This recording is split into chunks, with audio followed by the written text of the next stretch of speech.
not, we all need financial help, and there's no doubt about that. I know that I need some financial help because every time I turn around, it seems like I'm further and further in debt, or at least dealing with those lovely people called the bill collectors. And I know Jay knows about those as well as other people also. But one of the things that is going on here on the network is that Kim Calhoun and Nick Palveda, the founders of Pod TV, have definitely been proponents of financial equity and financial literacy and a number of things along those lines. So when I ran across Jay Graham, who is the bookkeeper over at the Cultural Arts Center that I work at, the Hayti Heritage Center, and she was like, hey, I got this idea. I need to go out into the podcast world and all along those lines because we need some people that need some financial help. And she mentioned what she had done with her own kids as well as friends and all along those lines. And I was like, hey, that sounds like the idea for a podcast. So I brought her up, and she's got this great podcast. So I'm gonna bring her up, and she's gonna have some great conversation about a number of things going on and how we can do better and not deal with that horrible word called debt. Because definitely debt is unfortunately part of the financial landscape, and unfortunately sometimes you have to have that CPRR in order to get out of debt and to do in a better financial space. So I'm gonna step out of the way. I may come back later on. People hear a little bit of the noise in the background, like my washer and everything like that. But I'm gonna let you have the floor, and I may come back after a while and join in the conversation. But I know you've got this great presentation, and I am looking forward to it because I need help. Thank you for that, Mark. I appreciate the great, wonderful, beautiful introduction. Hey, everyone. How are you doing? I hope you're having a great day today. And as always, if you're not having a great day, that's nobody else's fault but yours. And if you're not having a great day, please don't bother anybody else and make their day miserable because you choose to have a bad day. Got it? So last episode, again, I want to thank you for inviting me back again. Episode, we had a conversation about our finances, and it was just a segue into where we're going and what's going on into the life of uncertainty right now. And Mark just came in and he talked about debt. Believe it or not, he had no idea that the topic of our conversation was to save, eliminate debt, and build financial peace. So even though you're living paycheck to paycheck, I know you saying, oh man, I'm already struggling with paycheck to paycheck trying to pay regular bills. And how am I supposed to save? Better yet, how am I supposed to go ahead and alleviate all this debt? I'm going to tell you how. First off, I want you to think about this. Again, I said, welcome everyone. If you ever looked at your bank account before swiping, I remember I said that last time. If you ever looked at your bank account before swiping, I know I have. I don't think about it until after I made that purchase, and then now we got buyer's remorse. Okay. Then we have, if you ever choose between paying a bill and buying groceries, or paying a bill and buying groceries and paying your mortgage, or paying your rent, or paying your insurance. Many of us in America and even in our own communities are faced with this right now. What do we do about it? Well, we can go ahead and moan and not pay the bill, but then unfortunately, if we do not pay the bill, what generally happens if we don't pay the bill, then something gets cut off. Or we end up having to pay other fees like late fees, financial fees, those fees, her fees, his fees, all the fees. Long story short, we got to pay the debt. But we can pay the debt and to alleviate a lot of stress that comes with that. If you ever wonder where your paycheck went before the month was over, I know you have, because honestly, I have also. I'm wondering that sometime now, even though I'm a consultant, that those times in being a consultant, you have to learn to manage because you only get paid once a month. And now you got to go out there and get harder, get more, more clients and so forth. So, but if you're living from paycheck to paycheck or invoice to invoice, let's take a trip down, save, eliminate debt, and build financial peace. Okay. Today, we're talking about something many people experience, but few want to discuss. That's living from paycheck to paycheck. Why? Because we think it's actually embarrassing because we're living from paycheck to paycheck. Because one, we have an MBA, a CPA, a doctorate, a master's, I said MBA, associates, or we have the professional experience. Paycheck to paycheck does not care about your title. It does not care about your education. It cares about the fact that you have a job, inflation increased, everything increased, groceries, gas, housing expense, living expense, entertainment expense, everything increased except for one thing. Yes, that is your paycheck. That is the only thing that did not increase. So what we're going to do now, the goal is I always say, first thing, breathe. Let it go. Breathe in. Let it go. Welcome to No Judgment Zone, because we're not going to judge ourselves. What we're going to do is learn from what we did and move forward with from struggling in the strive to now thriving in your transition. Okay. So now raise your hand if you think you'll ever catch up by next payday. I know, right? If you ever pay one bill late for another, same question. Have you ever been excited about payday only to realize out of the blue something, ACH, a child, a family member, car expense came at an unforeseen time? Me, I can tell you that. That is my truth. Living invoice to invoice and paycheck to paycheck, you can't, and sometimes it's very, very hard to budget in those processes and in between. Now you want me to save, and now you want to say I can eliminate debt, and also on top of that, try to repair my credit. Oh my God, how am I supposed to do all of this at one sitting? You can't, not in one sitting, because remember, it didn't take you one sitting to get here. So now we're going to reverse engineer, and we're going to come up with a blueprint, a plan, a map to journey towards your financial freedom and your debt freedom. Okay. So let's talk about this. Why are so many people living from paycheck to paycheck? Well, the reason why we're living from paycheck to paycheck, as I mentioned earlier, everything is on the rise. Gas, repairs to your car, unexpected expense. Oh my God. Here's another one. Utilities companies. So I had the unforeseen experience, which is recent, to realize months back that, the utility company decided they were going to upgrade their system. No problem with the upgraded system, but everything stopped in the upgrade of the system, like your automatic draft. So you're going on with your day-to-day, unbeknownst to the fact that you have to go in your bank account and check to see if your lights bill, your utility bill have been paid. Well, it has been paid because your lights are on. So you're thinking to yourself, hey, automatic draft, it works. Lo and behold, as I said months ago, what happened was I decided I got a bill in the mail, and it says, welcome to our new system. So forth, please look at your information to ensure they're correct. I looked at my bill, $800. Yes, $800. Well, due to the system, they stopped automatic drafts. They didn't call anybody. And the utility company said, hey, we posted on social media, so you can go out on social media and find that information out.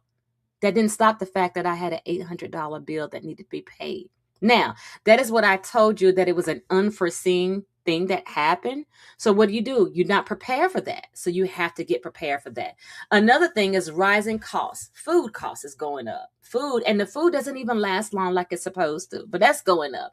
And then you have lack of financial education that doesn't help people who are trying to figure it out from paycheck to paycheck. They only know is go to work, I receive my check, and when I receive my check, I pay these bills.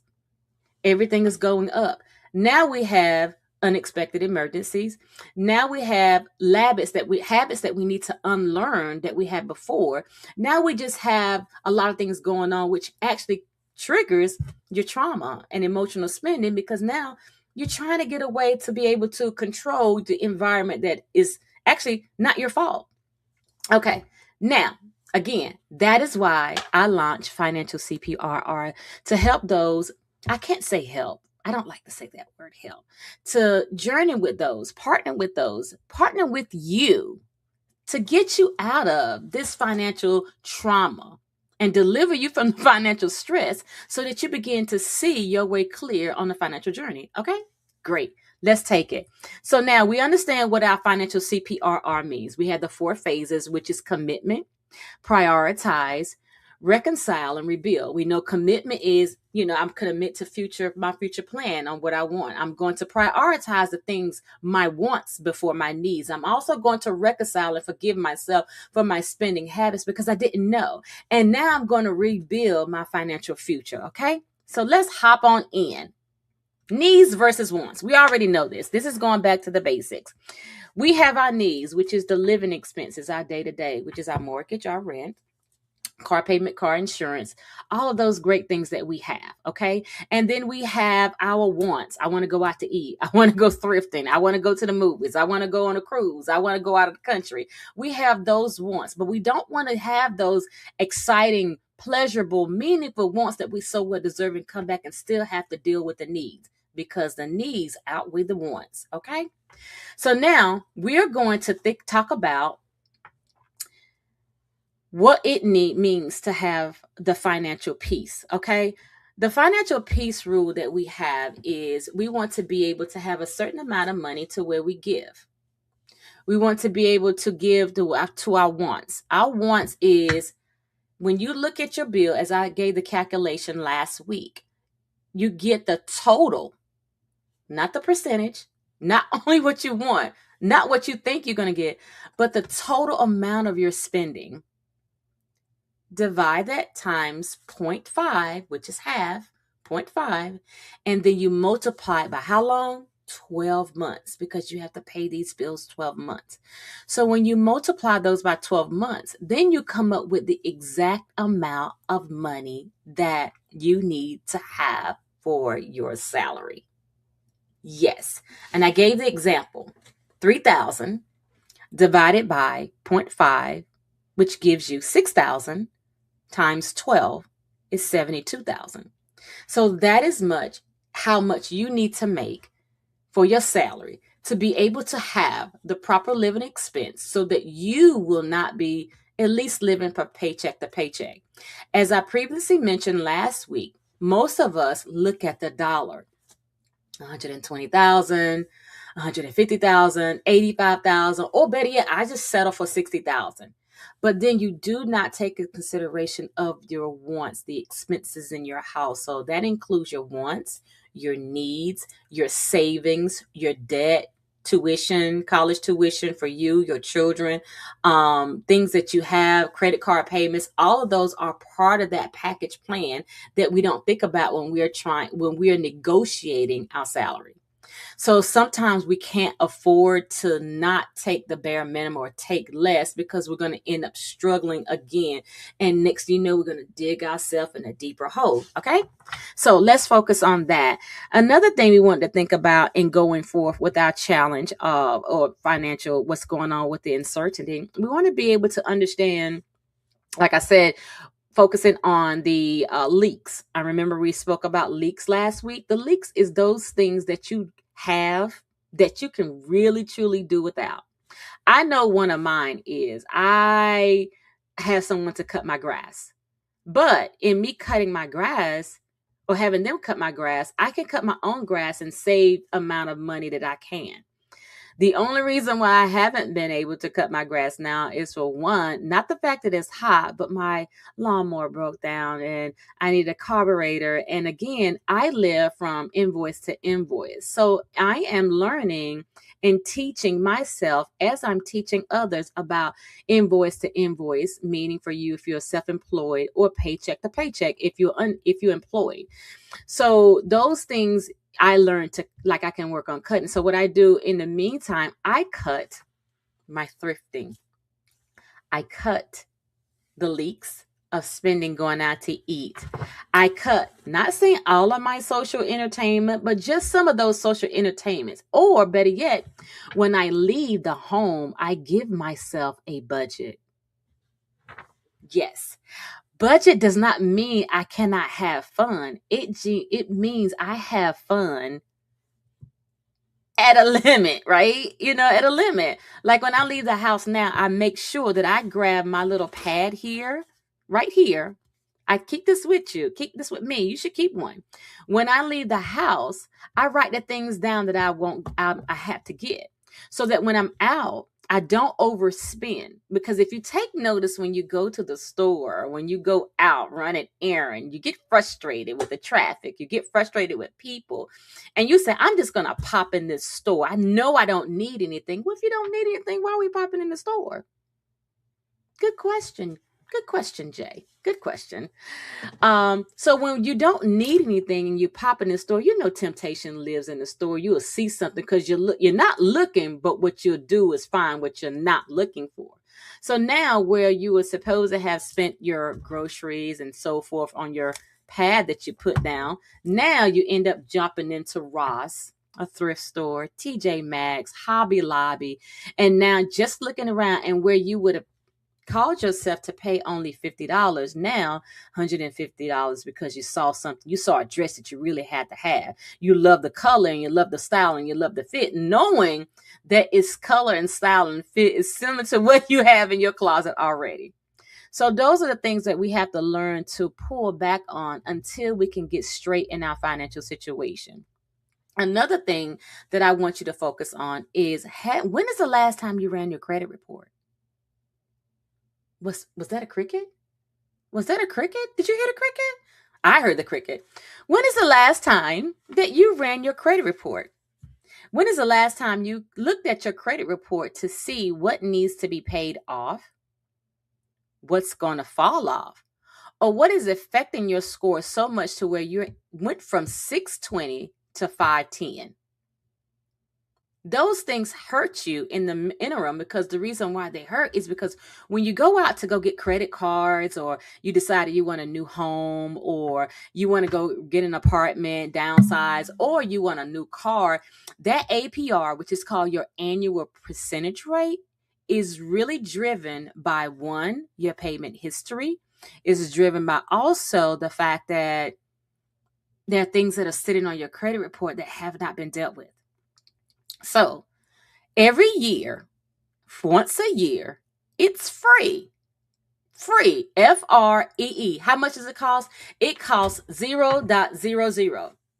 It costs free.com to go online to annualcreditreport.com. Not promoting. I'm not promoting credit report. I'm not promoting them. I'm promoting you getting to know your financial situation and breaking those habits. Don't be afraid to look at your credit. Again, remember, this is a no judgment zone. Don't judge it. Just deal with it.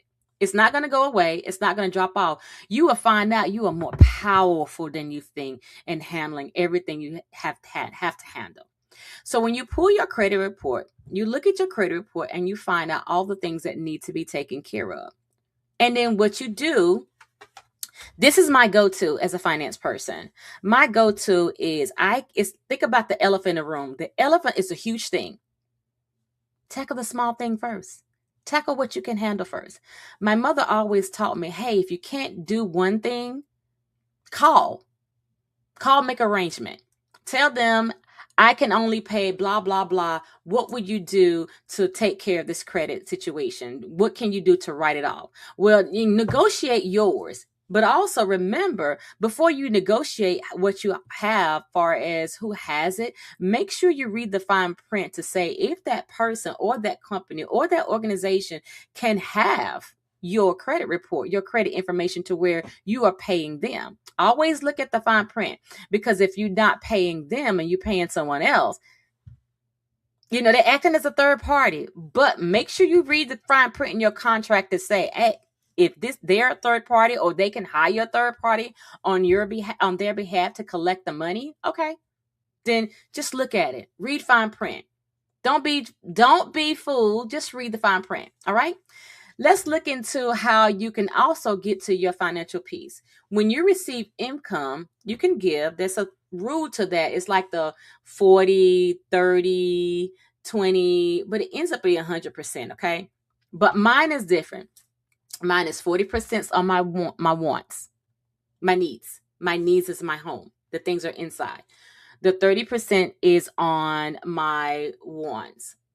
10% is savings, and the other 10% is paying off debt. So that it equates to think it's 100%. Yeah. So you have to break that financial one down based on you. There are a lot of them out there. It's the 50, 30, 10, 20, and so forth. As long as you get to the 100% for you, do the rule for you. If you need more help with that, I'll leave my information and I'll give you my information in so that I can walk you through that. Okay. Another thing you want to do is think of ways that you can pay off your debt. Pay off debt, again, tackle the smallest ones first. Say, for instance, you have a credit card bill. Your credit card bill is, your statement is, or the total amount is like $1,000. And you've been paying $200 each month. So you're down to the last payment. Okay. Don't take the $200 and say, I have some free money. No, take that other $200 and add it to another bill that you are paying for. And then you begin to pay it off. This is what we call the snowball method. And it gets you out of debt really quickly. Okay. And that goes for car payment. That goes towards your mortgage. If you can, that's a big if. But remember, we can do all things through Christ, which strengthens us. So if you can, start thinking about paying 1 month ahead, or paying extra on your mortgage, or paying extra on your car payment. But make sure you call into those companies and let them know, hey, I'm paying it on the principal, not the interest. Okay. Always key. You want to pray on the principal. Your principal amount is the total amount of your loan. Okay. Next, you want to think about your spends and your wants of when you receive income. Do the wait. Wants. I want a pair of shoes. Need. Do I need it? No, I do not. And then you begin to take those measures and ask yourself questions as you walk in the store that you don't really need to be walking in, and say, do I really want this, or do I need this? Or do what I do. And many people do this too. You just want to be in the store sometimes. Just walk around with the stuff in your buggy. By the time you walk around 4 or 5 good times, maybe 2 or 3, what you put in your buggy so far is, it will come out of it. And that's when you know that it is truly some emotional spending that's attached to that. And you have to go deep down and say, okay, why? What is really emotional? What I'm really dealing with right now to cause me to go spend this money that I need for this bill? Why not take the same amount of money and put it towards that debt that I need to pay off?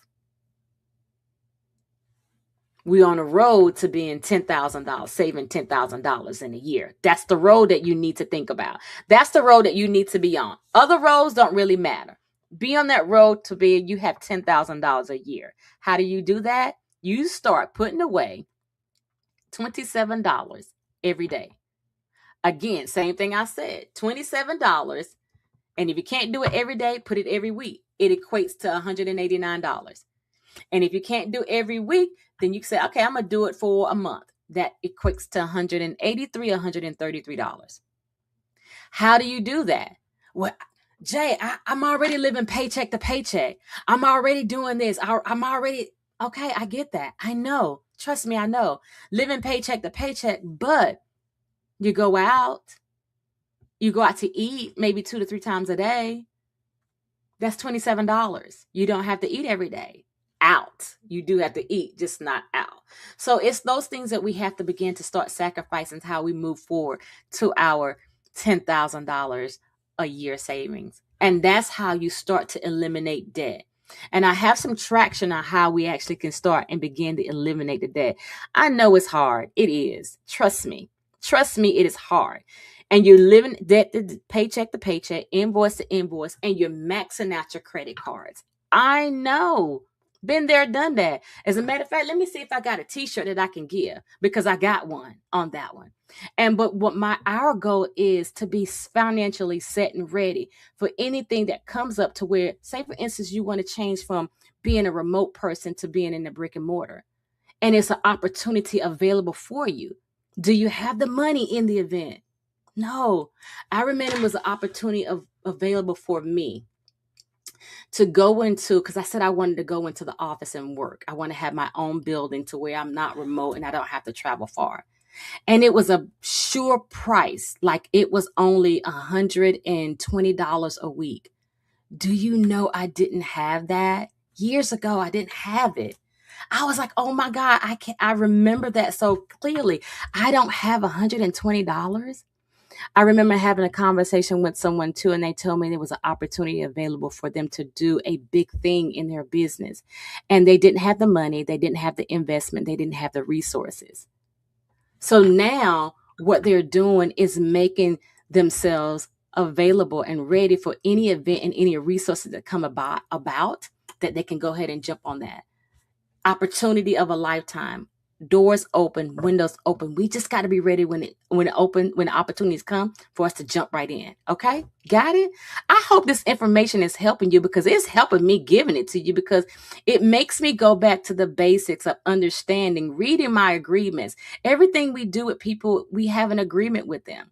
We have agreement with the light people. You have agreement with the water people. You have agreement with everyone. Our contractual agreement is to make sure that the things that we sign off on, that we can actually do.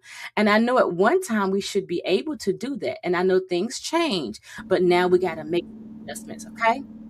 The next thing we have right now that we're going on is we're looking at remember I talked about understanding your credit. So now let's move quickly to credit and repair. This is a big hit. This is a big one for me. When I say big one, this is huge. Credit and repair. Because remember, I said earlier how our credit really affects what we get. You can get a nice car. The difference between what is it, 6.5 to 6 point APR and an 18% APR is your payment. A 5.6 APR, if they still exist, it'll give you approximately maybe a maybe $500 car payment, depending on your credit score, right? A 19% APR will give you close to $800 or more on your car payment. Really, and it all depends on your credit. Our credit follows us from years to years. I'm telling my daughter now, she's 21, and I'm teaching my daughter from the things that I didn't know that were never taught to me. Only thing I heard was, well, take care of your credit. No reason why. Pretty much like your mom say, because I said so. I need more information. Now I understand the significance of taking care of your credit. So now I teach my daughter from the things that I didn't know. Here's how you take care of your credit. Whatever you pay for, whatever you get, pay for it. Don't pay late payments. If you can't afford it, don't get it. When you pay the late payments, try not to pay the late payments. There you go. Simple. Try not to late payments. Because once you make late payments, it takes your credit score down, I think about five points. That's terrible. Past 30 days, depending, that's usually about 20 to 50 points. Crazy, right? I know. So I tell her now, she just got her first credit card. Yay! Her first credit card. So I gave her the history of the credit card. Statement date versus due date. She asked me, when do you pay it? You pay both. Huh? Okay. If you have a bill, and I gave her the formula too. If you have a bill, your credit, your car payment or your balance, not car payment, your credit card balance is $200 and you make a minimum of $25 payment, you'll never get out of that. But if your balance is like $200, you pay $100 on the statement date, and then you pay $100 on the due date. So by the time your statement comes around, it looks like you don't have a balance, and your credit score is going up on those 2 dates.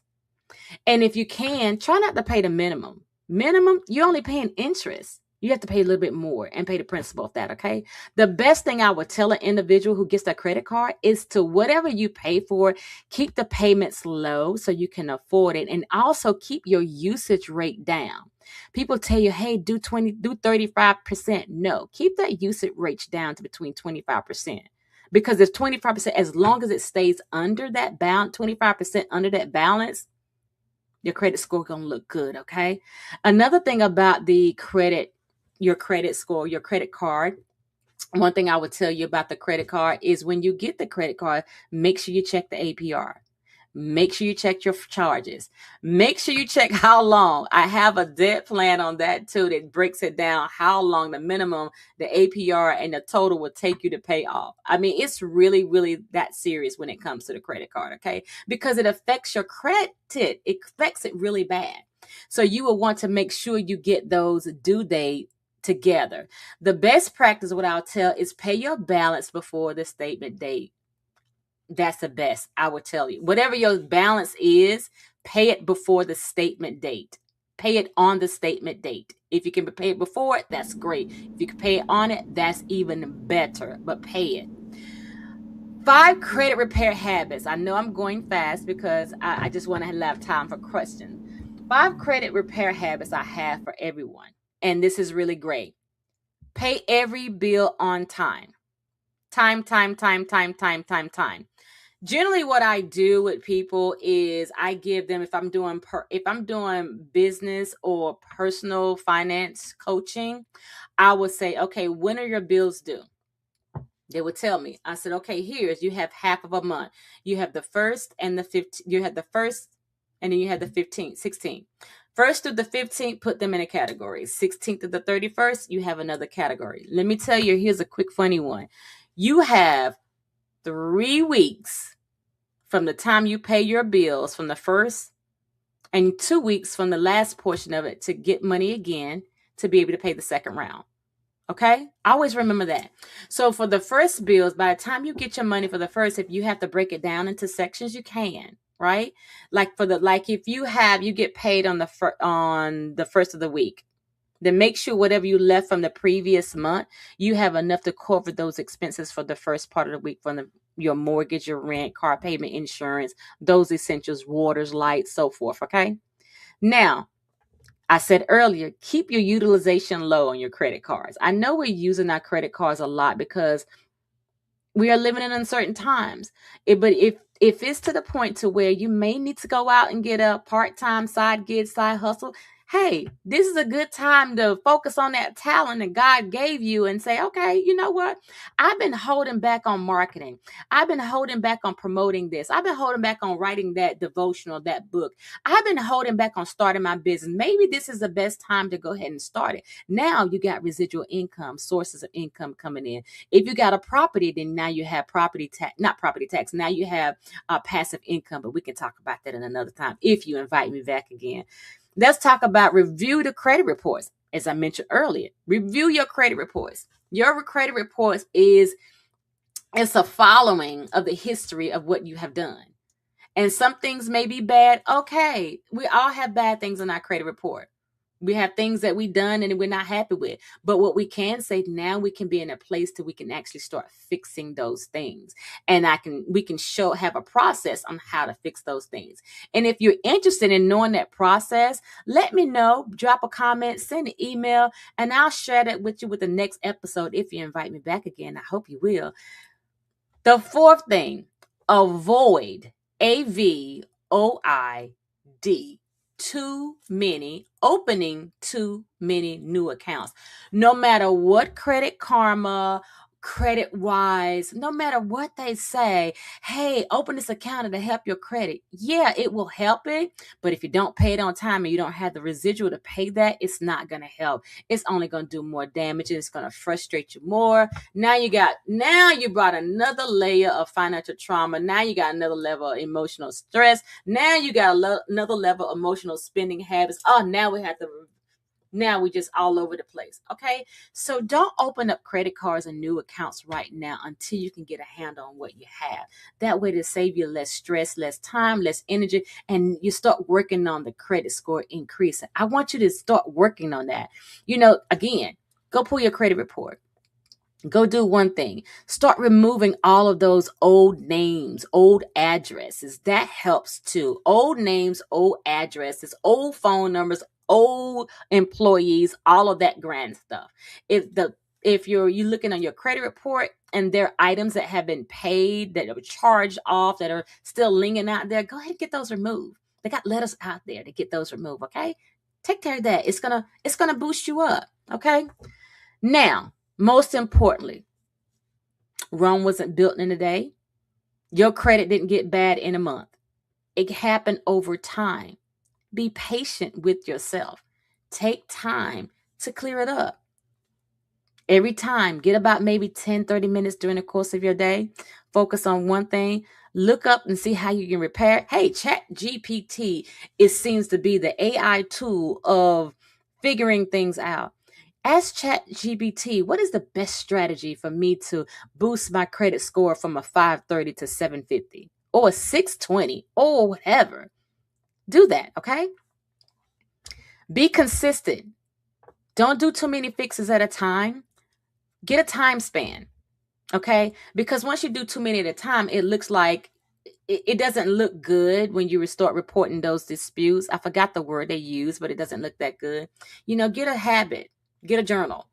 Start saying, I'm going to do this on this day. I'm going to do this today. If it has to be mostly just disputing, charges and stuff like that. But your addresses and phone numbers and all that other stuff, last name, if you were married and not married anymore and you want to go ahead and fix that, do that. Okay. All right.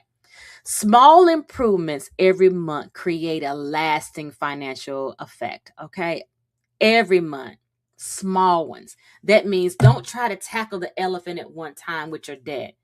Small improvements. It'll make you feel good. It may not make you feel good in the first 30 days, but when you see a 5% increase on your FICO score, and I hope you know what FICO score is and which is essential and which is not essential. If you don't, let me know. We'll chat about it the next time, okay?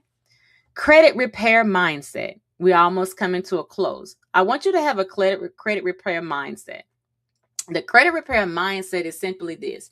Your credit score, and I had to learn this the hard way, particularly when I bought my first home. Your credit score does not define who you are, regardless of what people tell you, regardless of what social media says. Your credit score is not who you are. Your credit score is what somebody tells you who you are.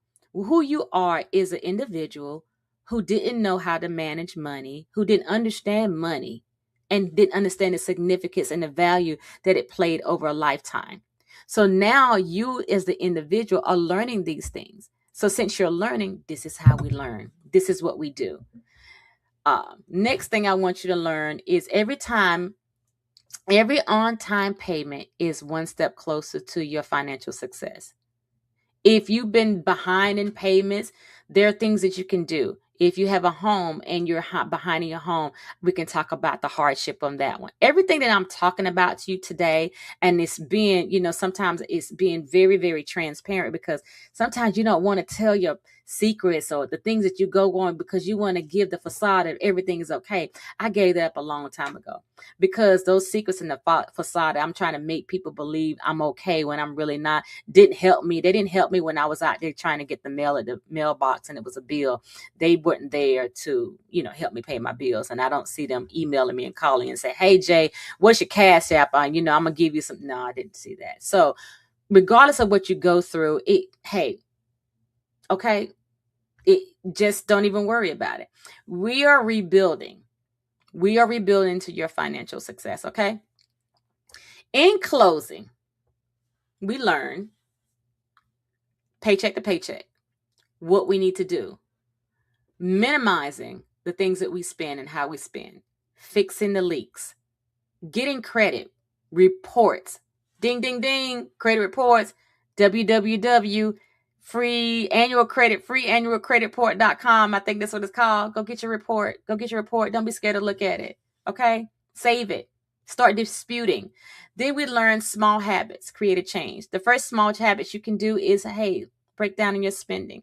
The second thing you can do is adjust your financial spend. The third thing that you can actually do is pull your credit report. And when you pull your credit report, go through the back of it and see how many names you have. See if those names are yours. See if those address was yours. Some address I had on mine that wasn't even mine. I'm like, Michigan? What? Okay, let's start paying attention to what we didn't know. Again, no judgment zone. We didn't know it, but now that we know, we do better. Okay, we learn how to understand small habits. We learn how to manage the savings. Savings, I told you the $27 one a day. If $27 is too much, you break down however you want to break down to save, but make the goal savings challenging. Somebody could say, I could save 1,000. Okay, make it challenging for you, because those things that are easy for you, anybody can do that. Make it challenge to where you can actually commit, prioritize, reconcile, and rebuild. Okay. Now, you don't need a perfect income to build your financial freedom, your debt freedom, your financial future.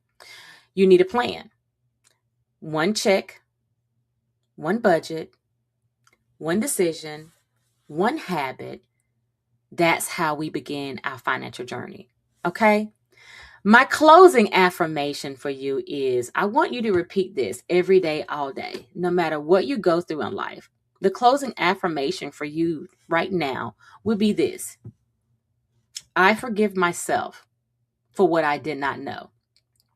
I choose progress over perfection.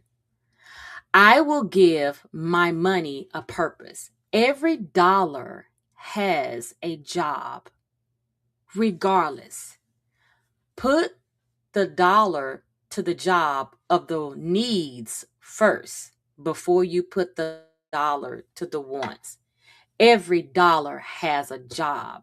When you think of your dollar has a job, then you assign that job to that dollar to that job. This week, my dollar has a job to go pay car insurance. It may leave me with a little bit of money, but at least car insurance there. The next thing I want you to have is I want you to give money your purpose. I will build healthy financial habits. I will protect my peace.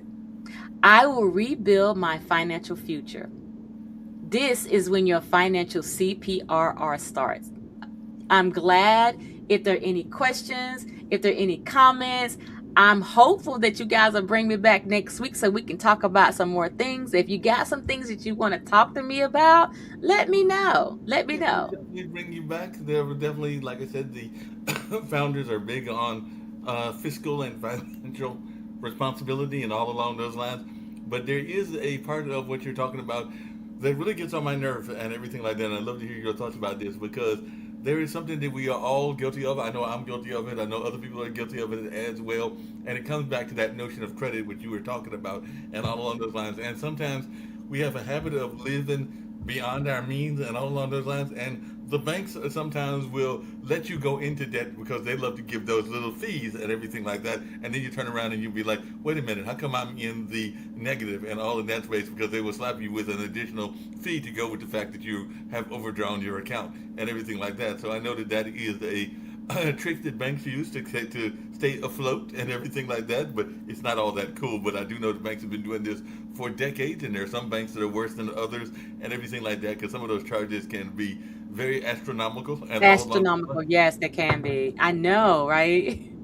Yeah, so that's one of the things that people have to be careful about is living, like I said, not living beyond your means and not paying those fees. I mean, yeah, you may live paycheck to paycheck, and then you might be in debt, and then you get your salary or your money, whatever it may come, even if it's contract work, and then you're like, okay, I'm above ground, but it's that fluctuating above and underground kind of conversation that too many people get trapped in, and some of these are very educated people, and all along those lines. The other thing I was going to tell you, and I think you'll get a kick out of this, is I was on the bus because that's how I get around and everything like that. I think it was yesterday, actually heading to Hayti, and all along those lines. And I saw a gentleman. He was actually a union organizer, and all in that space. And he was reading a book called "A Union of Our Own."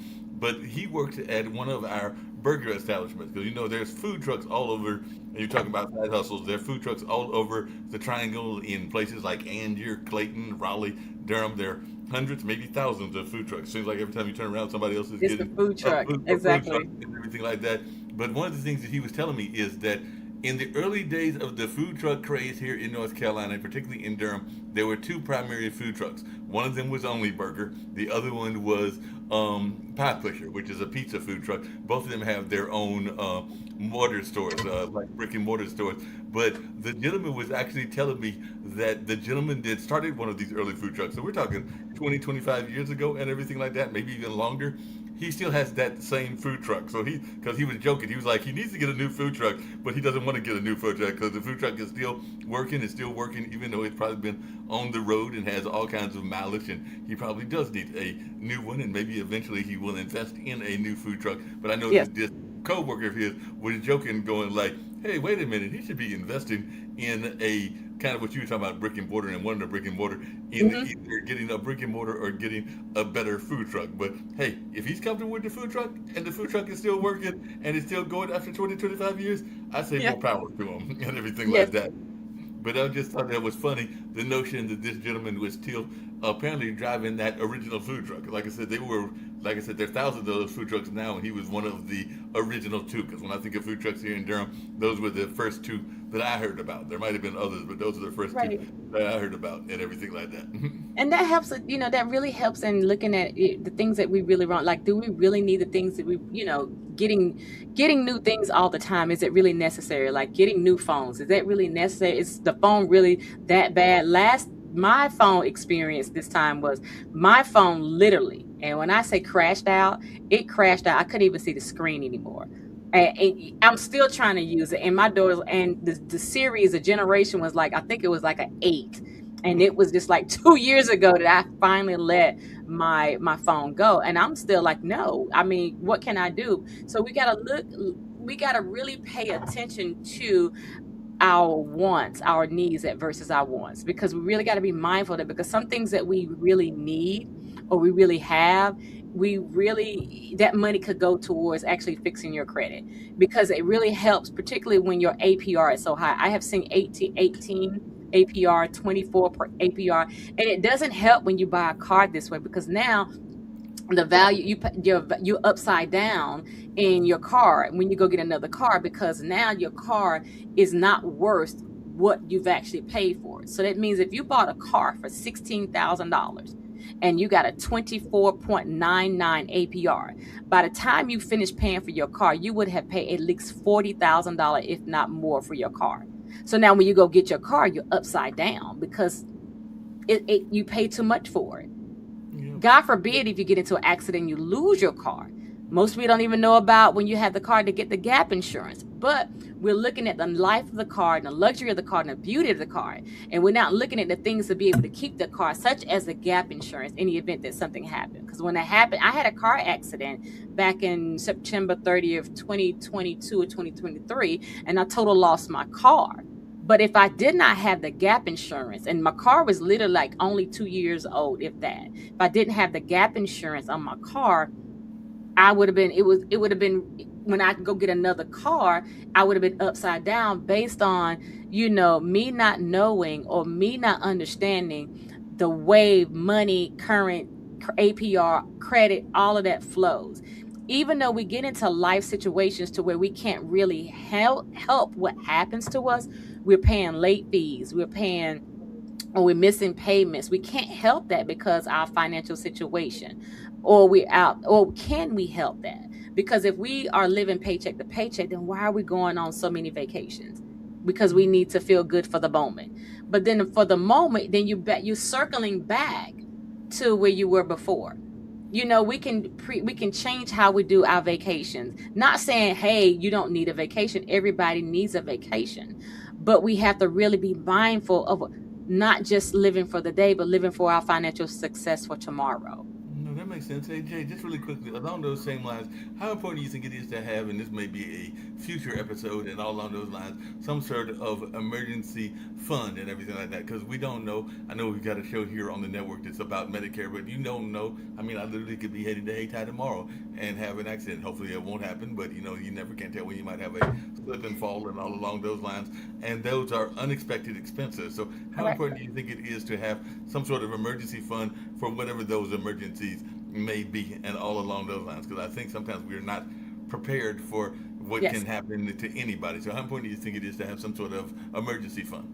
That's a great question, Mark. In my 52-week program called my financial CPRR, what we're going touching on here now, I I really stress that all through the 52 weeks. I really every fourth part of those phases, I stress having, and even I structured you to the path to where you can start having that emergency savings in the event that something should happen. I tell my daughter now, hey, I need you before you leave this house to have this amount of money saved up before you leave on and go out on your own. And I need you to show me. I need you to show me to where you have money invested in, not in just the IRA or anything, or Roth or traditional stuff like that. No, I need you to show me where I see some stocks and some bonds and something like that, so that when you get my age, then you will be actually working smarter and not harder. So in other words, it used to be a time to where they would say, hey, you need 3 months of reserves. Well, the way the economy is now, I really would push 6 months. And if you're a business, I will put a whole year of operating reserves on the line, because again, you need to have that backup in the event that you have a slow season. Then you have like not in your peak season, you still need to be able to pay your employees, pay your vendors, because just because you're having a slow peak season, that doesn't mean anything to someone that you have to pay bills for. So for you, for individuals, for us, yes, we need to have 6 months reserves. And I know, honestly, Mark, I know that that is very, very difficult when people are living paycheck to paycheck. So that's where the sacrifice comes in, to where you have to start cutting leaks. You have to start being mindful of where you are and discern the times. You see where we are, you see how jobs are. If you need to go out there and get a side hustle, like I said, invest in your future, start your business. If you've been waiting for a long time, maybe this is a season to go ahead and start doing. If you're good at resumes, hey, maybe it's a good season, because I know right now it will be fluent for someone to get resume writing done right now, particularly with a lot of people out of work. If you want to start being an HR recruiter, hey, you have individuals and businesses that I see right now that are looking for help, and they need to be able to, I don't want to go ahead and look for this, I want somebody else to look for it. So this is a time in the season that is either, it's up to the individual. It could be a good season or it could be a bad season. Me coming out of work, or having my contract in it, it was a great season to do what I've been doing in corporate America. I'm good at numbers. I'm good at revenue recognition, looking at that. I'm good at general level. I'm good at bookkeeping. I'm good at preparing financial reports. I'm good at doing an unaudited financial. I'm good at those things. So why not bring those things to the forefront to get the financial that I need in my house? So this is a time you have to learn your talents. So yeah, three used to be 3 months. I was like, yeah, now where we are, 6 months for a business, 12. Yeah, I It's a agree. stretch to get there, but you can get there. You definitely need those money in reserve for those emergencies. And all along those lines, I mean, you may have support people that can help you, but you don't always want to depend on them. And all along those lines, I agree that 6 months is a good amount to have. And all along those lines, you were talking about the phone earlier, and we're getting ready to wrap up and everything like that. And I do think that sometimes there are investments that we need to have that some people may not think how important they are. But I know that you were talking about the phone breaking and your phone not being. I've been in that position where the phone has been cracked, and I am a big advocate, because there is a store near me and everything like that, of getting those screen protectors, because we do know that those phones can slip and fall, and sometimes those screen protectors can help in those matters and everything like that. So I would definitely suggest that people get those screen protectors as well. If you want to, give your email, and they can also reach me at bluesradio@gmail.com, because we do want people to see this show on a regular basis. Okay. Excuse me, those that are with the network and those in other places as well. Okay. No, definitely. Hopefully, they'll be generating some questions for you. Perfect. My email address is jaye at anchored, ANCHORED, success management, abbreviated MGMT.com. And they can find me at bluesradio@gmail.com. So if you have questions for Jay, either email Jay directly, or you can email me here at the network. And hopefully, we'll get some questions, because we do know a lot of people are in need of this financial help and all along those lines. So you've done another great job and another great Thank you. and amazing show. And we look forward to seeing you back next week. Because I've already talked to the founders of the network, and they love the fact that we have a financial show. And I got to meet with somebody on Friday, because there are a couple of new shows that have being launched and everything like that. So you're one. There's one about psychology. I'm actually talking to somebody that's going to be connected to the Hayti Business Expo this Saturday that is got a group of black chefs. So we may have a cooking show coming to the network soon as well. And there's a woman out of Virginia that is dealing with the elderly community. So she may be having a show about elderly care and all along those lines. So I got to meet with her on Friday and everything like that. So there's new shows, and if anybody has a thing that they're interested in talking about, I'm always looking for new shows as well, particularly if they are about things that we all need knowledge about and everything like that. So you've done a great job. This is week 2, and I think that we're going to be having fun, and hopefully we can do this for like 5, 6, 10, 15, 20, 30 years. Just have you becoming the next Oprah of society and everything like that. So I'm already claiming it for you. You're the next Oprah and everything like that. Thank you. And before we close it out, I would like to leave the audience with one question until we meet again.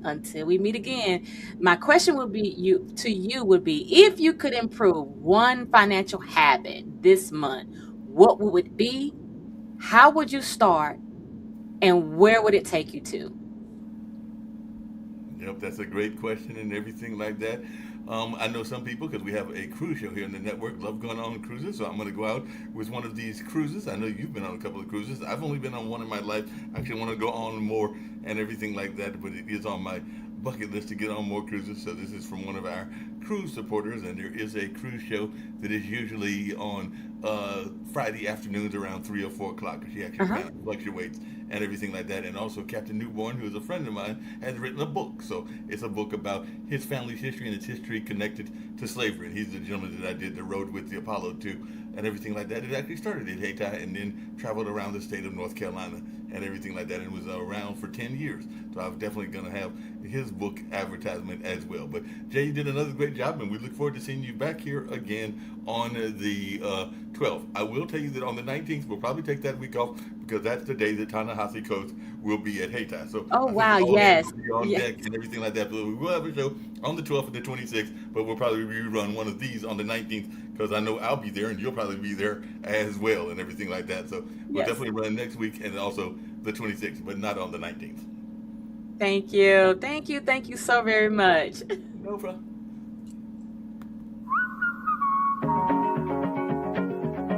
Sea views for days. Runs I'm actually excited to go on. And breakfast mojitos because it's tradition on vacation, right? Oh, and when I tell you the Virgin Voyages food is absolutely unreal, and it's all included, it almost feels too good to be true.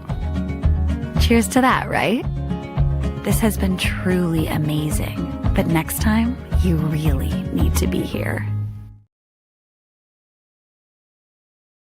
They were never supposed to win. In a system built to keep black families landless, one decision changed everything.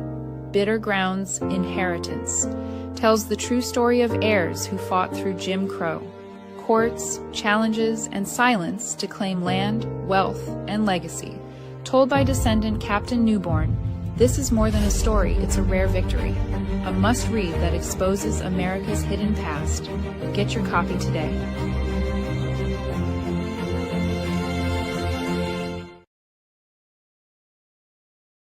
This is gonna be great. You're gonna like it here. You're gonna love it here.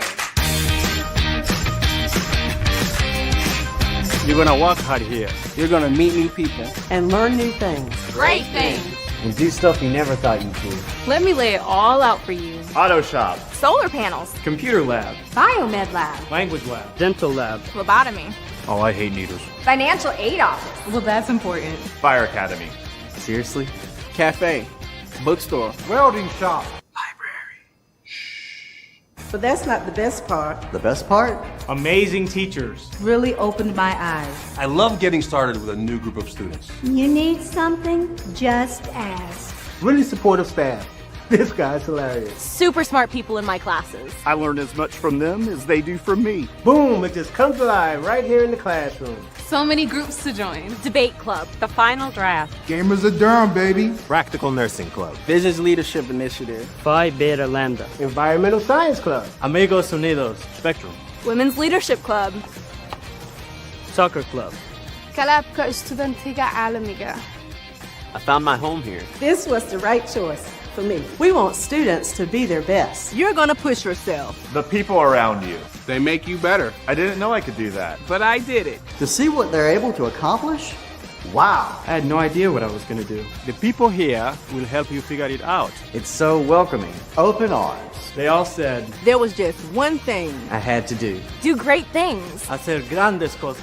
Do great things. Let's do this!